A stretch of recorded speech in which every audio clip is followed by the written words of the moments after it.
Salam dəyərli şagirdlər, 7-ci sinif Azərbaycan dili fənn üzrə sualların izahını təqdim edirik. Birinci sual. Hansı cümlədə mürəkkəb feil işlənməyib? A variantı. Yaxşı əsər oxucuya çox təsir edir. Burada təsir etmək mürəkkəb feildir. Mən bu şəhərə alınmaz qala bilirəm. Bu variantda bilmək sözü zənn etmək, hesab etmək mənasında işləndiyi üçün B variantında mürəkkəb feil işlənməyib. C variantında qala bilmirəm. Mürəkkəb feildir. D variantında xudahafizləşdi mürəkkəb feildir. E variantında Leyla çox məzunlara kömək edib mürəkkəb feildir. İkinci sual. Bu xüsusiyyətlərdən biri məslərə aid deyil. Hərəkət bildirmək, maninkar şəkilçisi qəbul etmək əlbəttə məslərə aiddir. İsmin təsirli halında işlənə bilmək, oxumağı, yazmağı işlənə bilər. Üçün qoşması ilə işlənə bilmək, oxumaq üçün, yazmaq üçün işlənə bilər. Cəmlənmək isə məslərə aid xüsusiyyət deyil. Bütün şəxslərin mənsubiyyət şəkilçisini qəbul edə bilər. Mənim oxumağım, sizin oxumağınız və s. Doğru cavab D variantı. Üçüncü sual. Hansı klasteri tamamlaya bilməz? Bəzi sözləri feilin həm arzu, həm də əmr şəklində düşünmək olar. Baxaq feilini biz iki cür tərtib edə bilərik. Həm bax sözün kökü A, arzu şəkli Q şəxs sonluğu, həm də bax sözün kökü A, Q şəxs sonluğu əmr şəkli kimi düşünə bilərik. Qorxaq, yazdıraq, gələk, gülümsəyək sözləri də eyni şəkildə düşünülə bilər. Qoparsaq sözünü isə biz bu şəkillərdə düşünə bilmərik. Dördüncü sual. Baxılmış filmlərin hamısına yenidən baxıldı. Cümləsindəki feillərin hər birinə aid fikir baxılmış və baxıldı feilləri işlənmişdir cümlədə. Təsdiqdə deyil, yəni inkardadır. Doğru cavab deyil, çünki hər ikisi təsdiqdədir. Keçmiş zamandadır.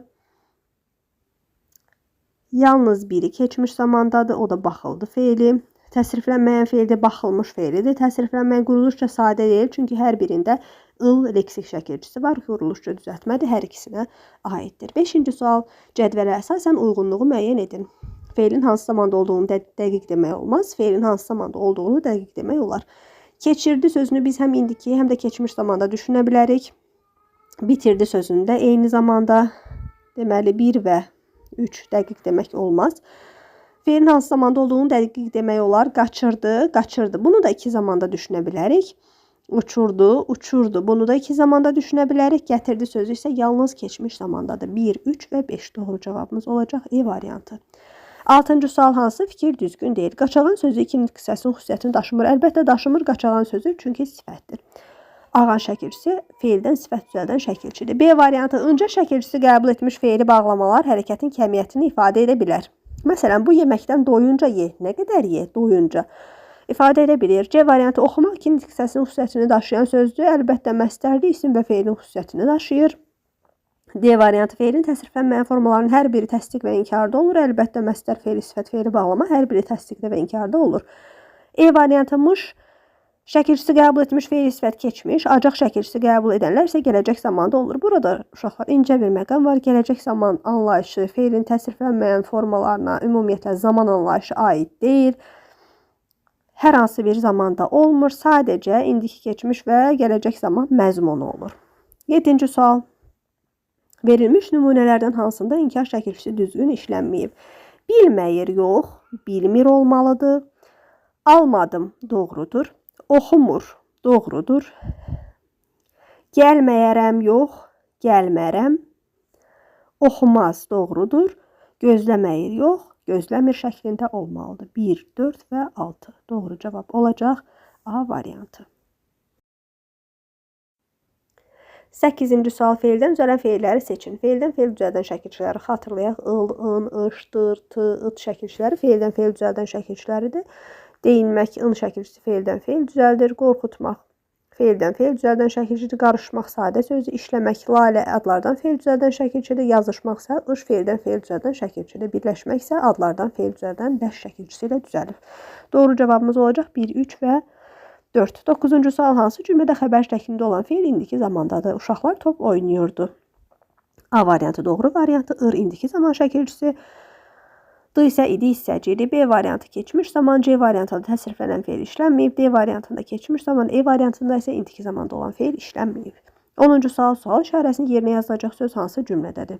Çox diqqətli oluruq uşaqlar. Buradan bizə 3 şərti ödəyən variant tələb olunur. Arzu şəklindədir, məlum növdədir, quruluşca düzəltmədir. A variantı. Kaş hər tərəfə çiçəklər səpilən. Quruluşca düzəltmədir, arzu şəklindədir, lakin məlum növdə yox, məchul növdədir. Kaş siz də bunları mənimsəyəsiniz. Həm quruluşçu düzəltmədir, həm arzu şəklindədir, həm də məlum növdədir. Doğru cavabımız olacaq B variantı. İstəyirəm hamı dərsini bilsin. Əmr şəklindədir. Kaş sən də həkim olsan. Quruluşca mürəkkəbdir.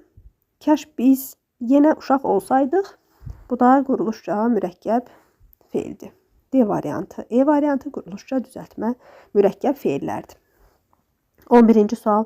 Hansı cümlədə məchul növdə olan feil işlənmişdi? Külək əsdi, qapı açıldı. Əsdi məlum növdə, açıldı isə məchul növdə olan feildir. Digər variantlara baxaq. B variantı duman dağların ardına çəkildi, qayıdış növ. Tapşırıqlara əməl edildi. Şəxsiz növ. Əşyalar bir göz qırpımında, itlər heç bir göstəricisi yoxdur. Məlum növ. Hava qara buludlarda tutuldu. Bu da qayıdış növdədir. 12-ci sual isə hissəci feilin hansı şəklinə qoşula bilmir? Doğru cavabımız olacaq uşaqlar A variantı. 13-cü sual hansı söz sual işarəsinin yerinə yazıla bilər? Təsriflənməyən feildir, qarşılıq birgəlik növdədir, quruluşca düzəltmədir. Barışmaq sözü sadədir. Məktublaşmaq sözü təsriflənməyən feildir, lakin məlum növdədir. Sağollaşmaq mürəkkəb feildir. Görüşdülər təsriflənən feildir. Vuruşanlar həm təsriflənməyən feildir, yəni feil sifətdir, qarşılıq birgəlik növdür və quruluşca düzəltmədir. Doğru cavab olacaq E variantı. 14-cü sual. Hansı sözlər qayıdış və məchul növdə fərqli şəkilçi qəbul edir? Döymək sözü döyünmək və döyülmək fərqli şəkilçi qəbul edir. Deyinmək və deyilmək, çəkilmək sözü həm qayıdış, həm də məchul növdə eyni şəkilçi qəbul edir. Bəzənmək eyni şəkilçini qəbul edir. Daranmaq eyni şəkilçini qəbul edir. Yuyunmaq və yuyulmaq ın şəkilçisi qayıdış növdə qəbul edir. Il şəkilçisi isə məchul növdə. Doğru cavabımız olacaq 1, 4 və 5 A variantı. 15-ci sual cümlələrin birində feilin qrammatik məna növü fərqlidir. Gecə duman dağların arxasına çəkildi. Qayıdış növ. Qışda hər tərəf ağ don geyinir. Qayıdış növ. Yazda hər tərəfə çiçək ətri yayılır. Qayıdış növ. Onun ürəyi qorxudan döyünürdü. Qayıdış növ. C variantı isə günəş çıxanda gözlərim sulanır. Buradakı feil adlardan düzəldiyi üçün qayıdış növ yox, məlum növdür. Doğru cavabımız olacaq C variantı. Mətn suallarının izahına keçirik. 16-cı sual. Mətnin hansı sözlə başlanan abzasında mətnin məzmunu ilə səsləşməyən cümlə işlənib?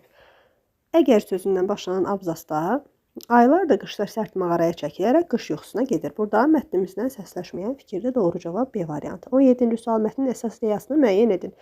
Mətnin əsas ideyası çətinliklərə qalib gələn canlı daha uzun yaşayır. C variantı olmalıdır. Digər fikirlər mətnin ideyasını daha dərindən müəyyənləşdirməyə xidmət eləmir. 18-ci sual. Mətndə tünd qara hərflərlə verilmiş sözlərdə neçəsi məcazi mənadadır? Burada doğru cavab olmalıdır B variantı. Təhlükəli və ağır sözləri məcazi mənada işlənmişdir. 19-cu sual. A variantı. Yenilənmə prosesi 100 gün davam edir. Nəticədə tısbağa tam gücünü yığır, yeni həyat mərhələsinə hazır olur. Bu doğrudur. Zirəhi yosun örtüb ağırlaşıb, nəticədə tısbağa onu qayalara sürtüb, qabardır və köhnə qatın düşməsinə nail olur. Doğrudur. Tısbağa 30 il və daha çox yaşayan ikinci həyatına başlayır. Yenilənmə mərhələsi uğurla başa çatır. Burada uşaqlar səbəb və nəticə əlaqəsinin yeri dəyişdirilməlidir. Yenilənmə mərhələsi uğurla başa çatır. Nəticədə tısbağa 30 il və ya daha çox yaşayan ikinci həyatına başlayır. Doğru cavab olmalıdır C variantı.